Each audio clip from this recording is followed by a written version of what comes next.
Today, we're talking Hunt the Front Series full-timers, plus an update on their crew chief situation. I've also got details on Rico Abreu's big plans for 2025, and we'll talk racing coming up, including the Icebreaker at Lincoln. Let's go.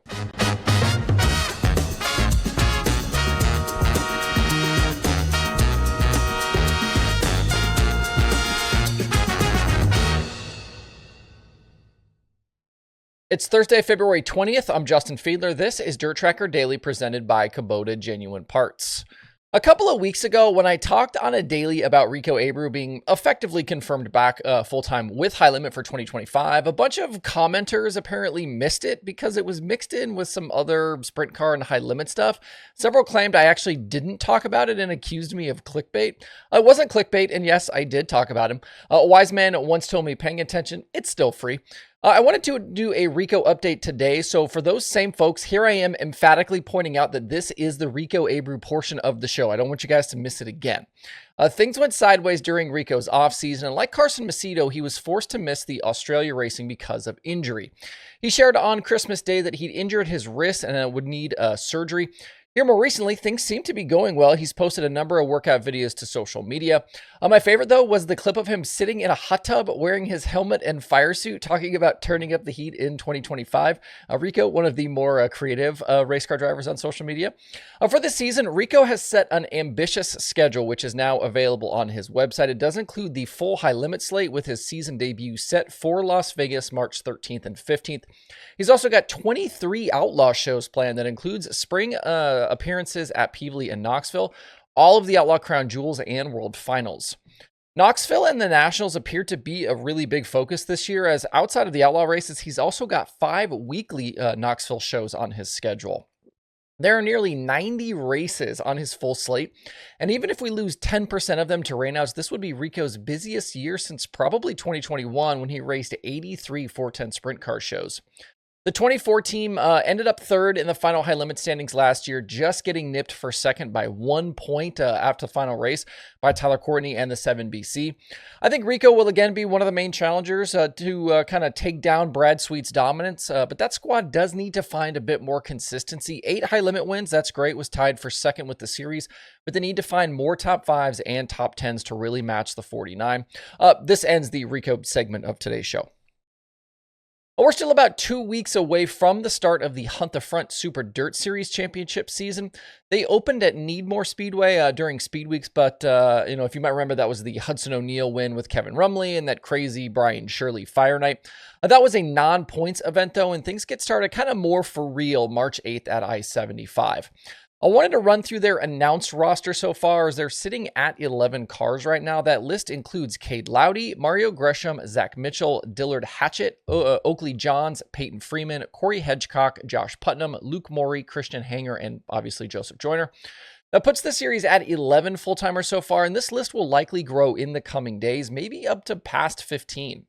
The series won't quite have the same star power it had last season, with 2024 champion Brandon Overton moving over to Riggs Motorsports and that full-time Lucas run. You also had Ashton Winger, who finished second in that championship. He's obviously declared full-time with the World of Outlaws this year. This will still be a very difficult series, though. A lot of the Southeast best battling it out here. At first glance, I'd say Mitchell, Hedgecock, Freeman, and Joyner as probably early championship contenders.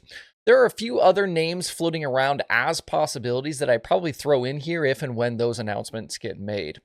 This is a series with good payouts, and I think you'll see a lot of other big names kind of wander in and out this season. A year ago, we saw Dale McDowell and Will Harrington, Donald McIntosh, Shane Clanton, Spencer Hughes, Carson Ferguson, Cody Overton, a lot of other guys make scattered appearances with Hunt the Front. A lot of guys with national tour ties also ran that first race at Needmore.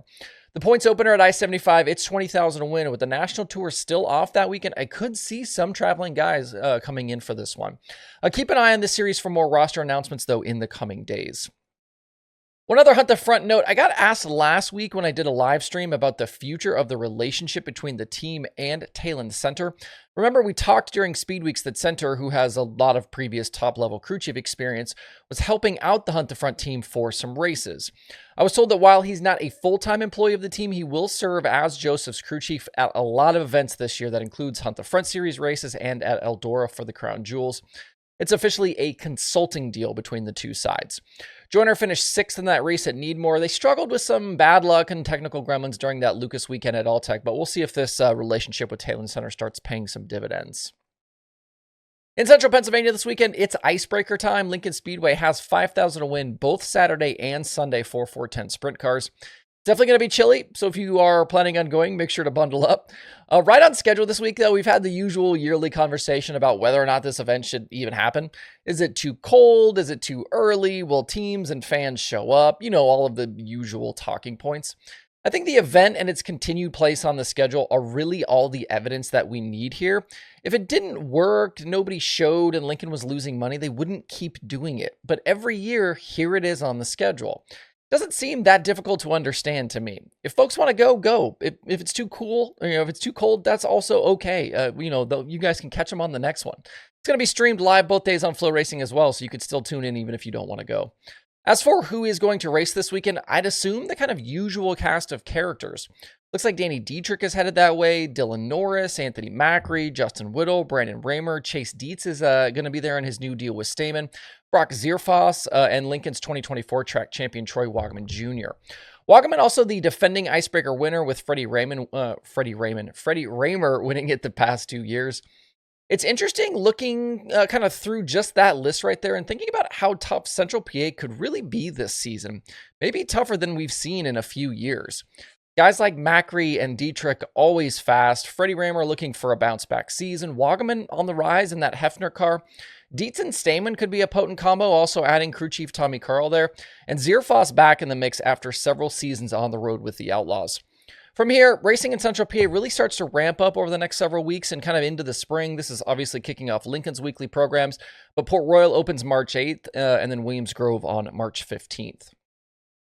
If you want some other open wheel action coming up over the next few days, you do have other options. The USCS 360 Sprint Cars, they're right back at Southern Raceway in Florida for 2 more shows. Dale Howard and Davey Franick split wins there last weekend. Marysville Raceway out in California, they get rolling with their first 360 Sprint Car night of the season. And the non-wing USAC CRA guys, they're going to try again to open 2025 with a trip to Mojave Valley in Arizona. Last weekend's racing at Paris was lost to rain, so hopefully they can get going again. If you want some indoor action, 600 Micros take on the Trenton Arena Friday and Saturday in New Jersey. The roster there includes Stephen Tim Buckwalter, Briggs Danner, Billy Pouch Jr., Anthony Perego, Steven Sander Jr., and a lot more. Perego actually the defending winner of that one. If you want to see the streaming options for all of these races, make sure to stop by DIRTRACKR.com/watch tonight in the coming days. We'll shut it down right there for the week. Appreciate you guys tuning in and the likes and the subscribes and the follows and everything along the way. Hope you guys have a great Thursday out there. Enjoy the dirt racing weekend, and we'll see you right back here on Sunday.